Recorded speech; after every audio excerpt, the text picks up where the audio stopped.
Olá, hoje a gente vai fazer um mergulho bem diferente. Vamos analisar um material só, mas que, olha, é uma verdadeira viagem no tempo. É verdade. Temos aqui o registro de uma conferência de 1960, que depois virou um livrinho em 1962. O nome é O Brasil no Mundo Hispânico, de José Pedro Galvão de Souza. Um texto com mais de 60 anos, né? Exato. E por que olhar para isso agora? Porque a proposta do autor, para a gente hoje, soa quase alienígena. É uma boa palavra. Ele defende que o Brasil não só pertenceria, como deveria, buscar um papel de liderança numa grande comunidade de nações, o tal mundo hispânico. Aham. Então, nosso objetivo aqui é tentar sacar de onde veio essa ideia. Que mundo era aquele para ele fazer uma aposta tão diferente do que a história acabou seguindo. Exato.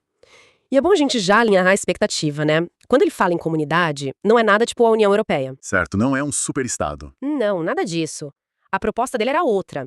Era uma comunidade supranacional, unida não por grana, por interesses econômicos. Mas por algo mais profundo. Muito mais profundo, por laços históricos, culturais e, o ponto principal para ele, uma herança espiritual religiosa que seria comum a todos esses povos. Entendi. Então, a cola que uniria esse bloco não seria o dinheiro, não seria o poder militar. Seria uma identidade. Uma identidade compartilhada, isso. E a grande questão que fica é, que identidade é essa? E onde que o Brasil entra nisso tudo? Para responder, a gente vai ter que montar esse quebra-cabeça e entender o que o autor chamava de a complexa alma hispânica. Ok, vamos começar pelo básico, então. Se essa tal comunidade hispânica não é um estado, não é um mercado comum, o que ela é na prática, para ele? Bom, ele define como uma comunidade de nações com uma unidade espiritual. E ele faz questão de dizer que o objetivo não era apagar a soberania de cada país. Ah, isso é importante. Muito. Pelo contrário, a ideia era fortalecer cada nação para que elas pudessem colaborar numa, e aqui eu cito, empreitada de dimensões universais. Uau, é uma visão bem ambiciosa. Totalmente. Para ele, sabe, alianças militares, blocos econômicos, isso tudo muda com o tempo, com os interesses. Claro. Mas uma comunidade baseada em cultura, em fé, isso teria raízes muito mais profundas, muito mais duradouras. Faz sentido na lógica dele. E quem seriam os membros desse clube? A lista é surpreendente, né? É muito mais ampla do que a gente imagina.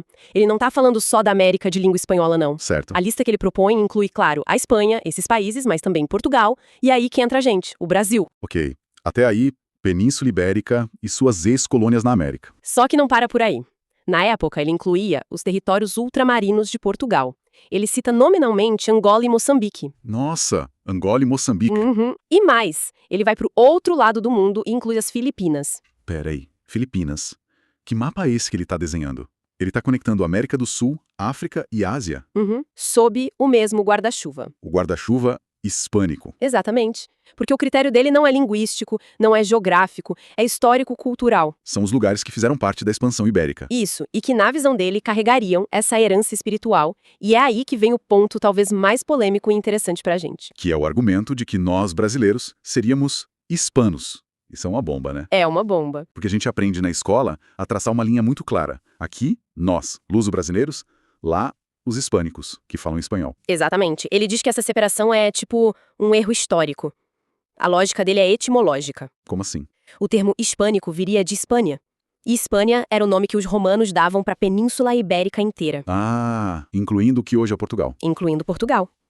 Portanto, se os portugueses são, na origem, um povo da Hispânia, e nós descendemos dos portugueses, Logo somos hispanos também. exato, ele escreve com todas as letras, hispanos somos também nós brasileiros. Para ele, esse termo é muito mais preciso que latino, que é vago, ou ibero-americano, que é só geográfico. Entendi. Hispânico abarcaria tudo. A herança europeia e a mistura com os povos indígenas, africanos e até asiáticos. Essa era a ideia dele. Certo. Então ele redefine esse clube gigantesco, que vai de Lisboa a Manila, e coloca a gente dentro. Mas uma coisa é ser sócio, outra é ter um papel de destaque. Onde o Brasil se encaixa nesse cenário, segundo o autor? Para explicar isso, ele analisa a política externa brasileira da época. E ele se baseia num ensaio de outro autor, um tal de Renato Castelo Branco. Ok. E esse ensaio dizia que o Brasil vivia sob a tensão de 3 forças. Tipo 3 puxões em direções diferentes. E quais seriam esses 3 puxões? O primeiro é o que ele chama de constante histórico-cultural. A nossa ligação com esse mundo latino, que é basicamente a comunidade hispânica que ele defende. Certo, nossa raiz. A segunda é a constante econômico-militar. A dependência forte do grupo anglo-saxão.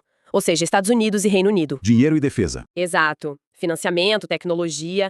E a terceira constante é a geográfica. O fato da gente estar aqui na América do Sul, o que obriga a gente a ter uma relação próxima com os vizinhos. Entendi. Então é um cabo de guerra.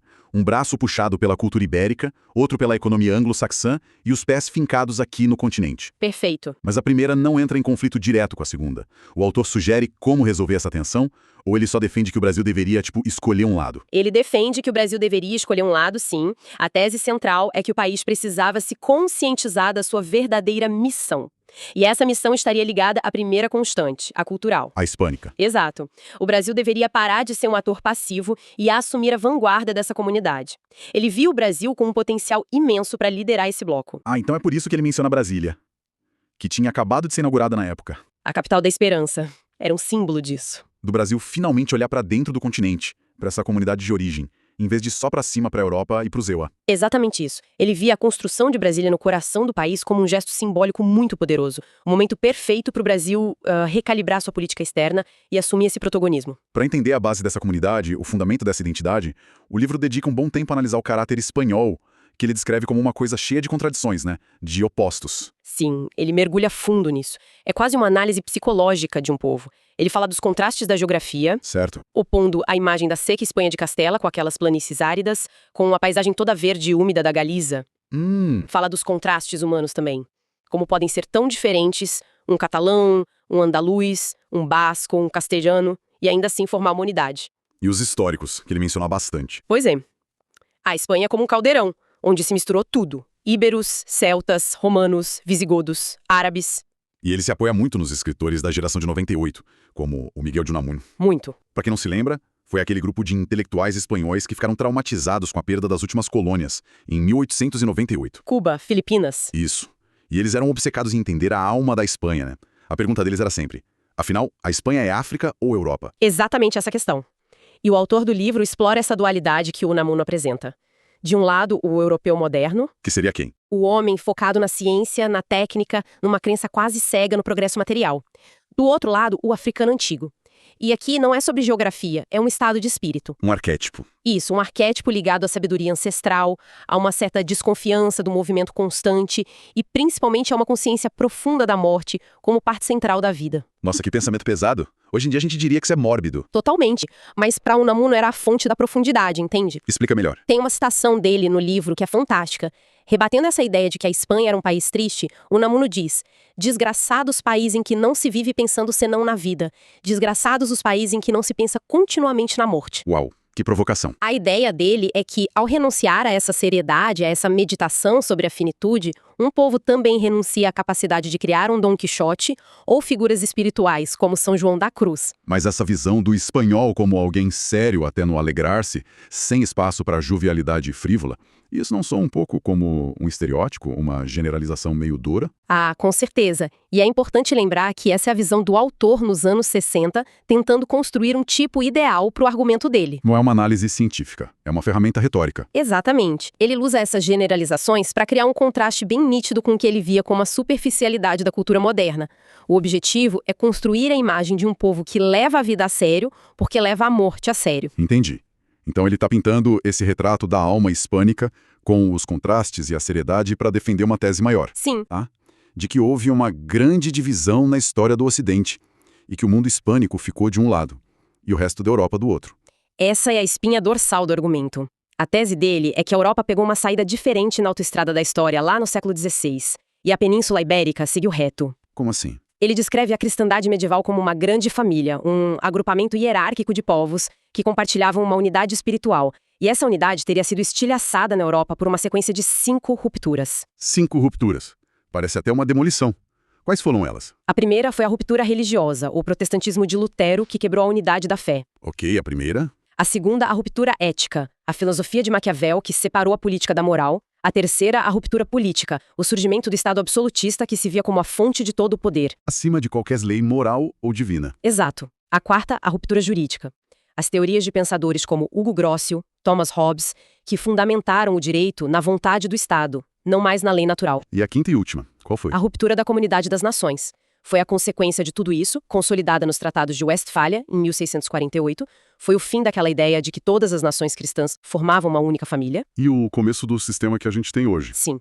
Estados totalmente soberanos que se relacionam baseados no equilíbrio de potências, que no fundo é uma competição constante. E enquanto essa desintegração acontecia na Europa, a Espanha e Portugal teriam ido na contramão. Essa é a tese. O livro argumenta que a cultura hispânica retrucava, ou seja, reagia a cada uma dessas rupturas, se apegando aos valores da cristandade. E a prova disso, para o autor? Seria a expansão marítima. Exatamente. Enquanto a Europa se fechava e se fragmentava, Portugal e Espanha estavam se expandindo pelo mundo, com o lema de dilatar a fé e o império. Ele não vê isso como só colonização. Ele vê como a exportação de uma visão de mundo. Isso, a exportação de uma visão de mundo unificada, num momento em que a Europa a estava abandonando. O mundo hispânico, nessa visão, vira uma espécie de arca de Noé cultural. Que imagem forte! E essa visão de mundo que foi preservada nessa arca levaria a uma concepção diferente sobre o que é o ser humano. Precisamente. Tudo isso culmina no que ele chama de visão hispânica do homem, que ele contrasta diretamente com o individualismo moderno. Certo. Essa visão seria a concepção católica que foi reafirmada com muita força no Concílio de Trento como uma resposta à reforma protestante. E como seria essa concepção, em resumo? Além da vida na Terra. Um ser que é livre, mas que também é marcado por uma fraqueza, o pecado original. Ok. E, o mais importante, um ser capaz de salvação pela graça divina. A frase do livro que resume tudo é: todos podem salvar-se. Tem uma dimensão de esperança universal nisso, sabe? E como isso se opõe ao individualismo que ele tanto critica? Ele ataca o individualismo moderno em duas frentes. Primeiro, o do liberalismo na política e na economia. Para ele, o liberalismo criou um cidadão abstrato. Abstrato como... Um indivíduo genérico, tipo, desvinculado das suas comunidades reais e concretas, a família, o município, a profissão, a paróquia. Entendi. O liberalismo veria o cidadão como uma peça de Lego igual a todas as outras, que pode ser encaixada em qualquer lugar. Ótima analogia. E a visão hispânica veria a pessoa mais como uma árvore, com raízes, fincada num lugar específico, numa tradição. Perfeito. A visão hispânica do homem seria, primeiro, histórica. O ser humano não é uma abstração, ele existe dentro de uma linhagem de tradições. E, segundo, ela é supra-histórica. Com um sentido transcendente. Exato. A vida tem um sentido que vai além da história. O homem é um peregrino, o homo viator que está de passagem por este mundo, mas cuja verdadeira pátria é a eternidade. E ele usa um exemplo bem forte para ilustrar isso, né? Sim, ele usa as últimas palavras atribuídas ao intelectual espanhol Ramiro de Maeztu, fuzilado na Guerra Civil Espanhola. O que ele teria dito? Aos seus executores ele teria dito: vós não sabeis por que me matais, eu sei por que morro, para que vossos filhos sejam melhores do que vós. Uau! É a síntese da ideia. A vida individual só ganha sentido pleno quando se sacrifica por algo maior, que a transcende e continua depois dela. Nossa!